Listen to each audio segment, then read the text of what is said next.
And I just mentioned that I followed the procedure which is spelled out or laid out in the concession agreement.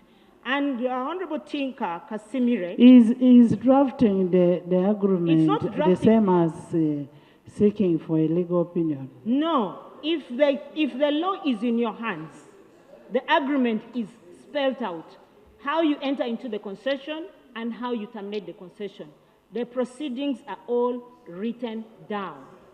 And I followed the procedures. And Right Honorable Speaker, I will also come back to the House with the report and the names of nominees from the Attorney General to show to you that I actually consulted them and the Attorney General was fully involved in the winding up of Tibet-Hima. And I will bring that to the House.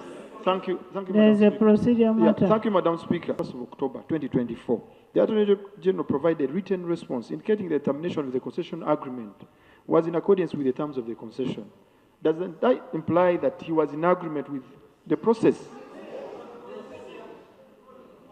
Some procedural issue. You had made a valid observation that we need investors, but also we don't need the quack investors. We need investors who can help us and do the right thing, make us to grow. There are situations where you find investors come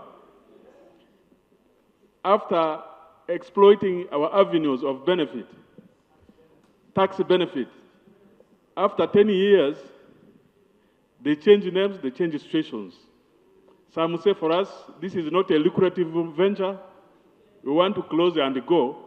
And actually, the same people also come back in different names. Now, when you look at the report being presented by the committee and the issues they have raised, some of them are issues which touch on the minister. And the way I look at the whole things, there are a number of documents which are supposed to be presented as evidence. So my consultation, my view is, we want it to be procedure right, that we give this minister time, reads these documents, and back her submission with the documentary evidence that she has talked about, so that we have a balanced debate based on response, which is also backed by what? By evidence. Because as we look at the whole thing now, if we rush and debate, and yet she says some of these documents are still left behind, I don't think we might be fair in our debate. If there was that time of engagement, why is it that it was not laid at that time when they actually had the communication with the committee? You see, if they did not ask at that time, that's what. This is a house of record. This is a house of record where we want evidence-based. Madam Speaker, I am happy that that presentation of the committee, or that hearing of the committee had media. Right Honourable Speaker, there are two issues regarding that matter. One was on whether or not the minister sought the advice of the Attorney General. No. Panadol is okay. Panadol is dreaming. Right.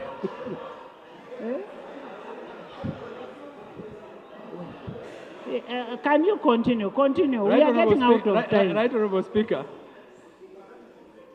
may I clarify the question of Honourable Otimgil is to me.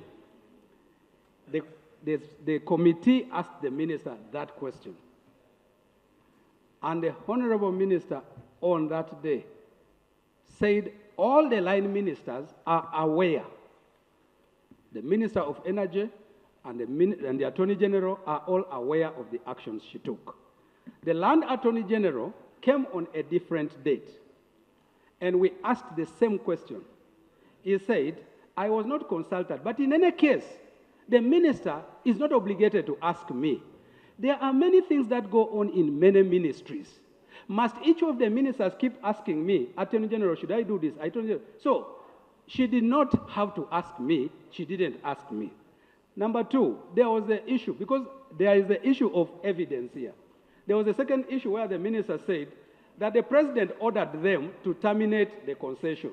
We asked her, can you give us evidence of the president's directive? She told us, you know how the president works.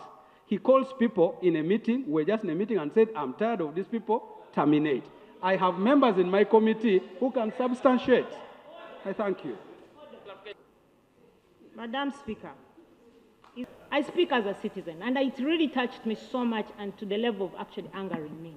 The fact that Tibet Hima, in the Winding Up Commission, no, it's not to do with this, I'm bringing another point, that our point of departure with Tibet Hima as government of Uganda and is the fact that they wanted 30,000, and they put this in writing, 30,000, and it's here in this report, 30,000 metric tons of copper concentrates, which combine of gold, copper, 30,000 tons. Right, Honourable Speaker, you're a businesswoman. You know how much 1 ton only weighs. 1 ton. But these guys, as a competent businesswoman that I know, you will understand what these people were trying to do. Fleece the government of Uganda and the people of Uganda of their natural resources. I actually expected to be given a medal by the committee for saving government of Uganda and the citizens of this country from robbery of 30,000 minerals of the people of Uganda. This is the future of our citizens.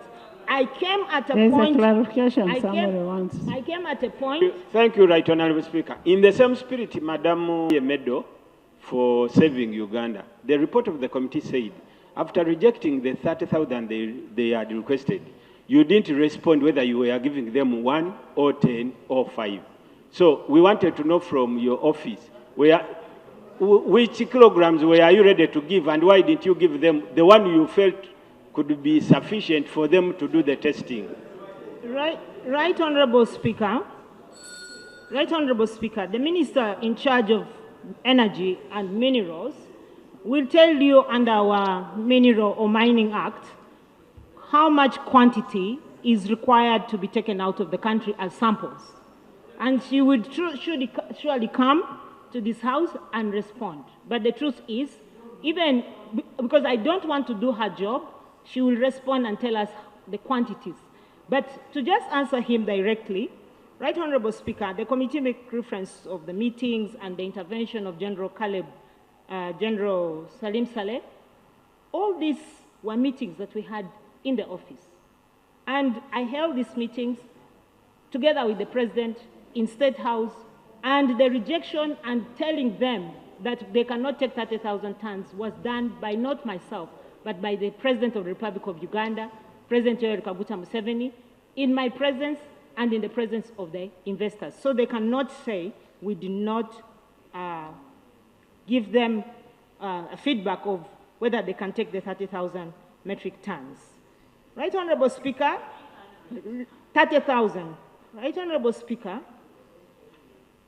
I've gone through the entire report. There were only 2 issues that concerned me. One is whether I actually acted in accordance with the law, and I thank you for responding to that. The other is that if I didn't act according to the law, I should take a political or whatever responsibility. I have answered it. I am a very proud and happy citizen that I did my job and terminated the concession of Kilembe mines. Thank you. Honourable Speaker, I just want to seek clarification from the Minister, because she just stated here that the company, why she cancelled the agreement was because the company was exploiting our resources. I just want to seek clarification from you, Honourable Minister. When you are asking money from these people, $6 million, didn't you didn't know that these people were going to exploit our resources? You first get my money, and then after you cancel the agreement. when I say I want you to refund my money, you give an excuse that we realize that you want to exploit our resources.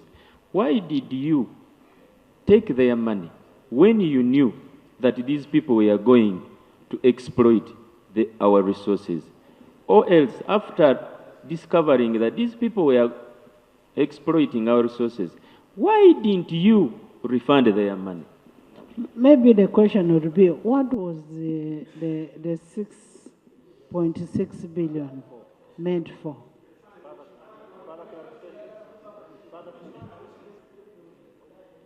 Debates that are intriguing. There seem to be interesting sides. Here there are those who went to China, there are those who didn't go to China.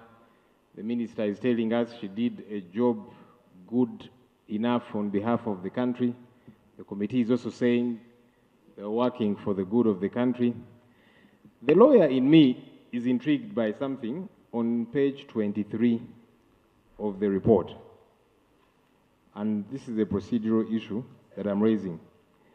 There's a civil suit number 116 of 2018, Tibet Hima versus Attorney General and Kilembe Mines. So Tibet Hima went to court challenging the termination of its concession. This, and I'm actually quoting the committee report, the petition by Tibet Hima was dismissed by court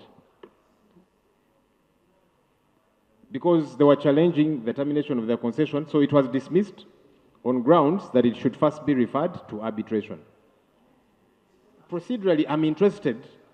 I'm really concerned about the legal matter, yeah? Aside from who saved what and that kind of thing, that all can be conjecture. But the law, which I'm concerned about, there's a court matter. There was a verdict of court. Court dismissed this petition and said go to arbitration. Can we be updated? What happened? How far, if at all, did the arbitration go? Because we might be here, have pettifogging over this and the other and so on. I'm very interested in this legal matter because it might help us with many things. There was a court petition. Tibet went to court challenging its termination, the termination of its concession. Court dismissed their petition and said go for arbitration. So court paved a way that should have been followed. Was that followed? If not, why? Because it will help us and probably avoid even the back and forth that we are having. Thank you, Right Honourable Speaker. I appreciate the issue raised by the Leader of Opposition. It is true, Tibet Hima went to court, and their suit was dismissed, specifically for the reason that the concession upon which they were basing their suit had a proviso that any dispute relating to the concession should be taken for arbitration first. So they had not taken the matter for arbitration and instead gone to court. And court said, no, you do not have jurisdiction here. Your first instance should be arbitration as long as the concession is the one on which you are basing your suit.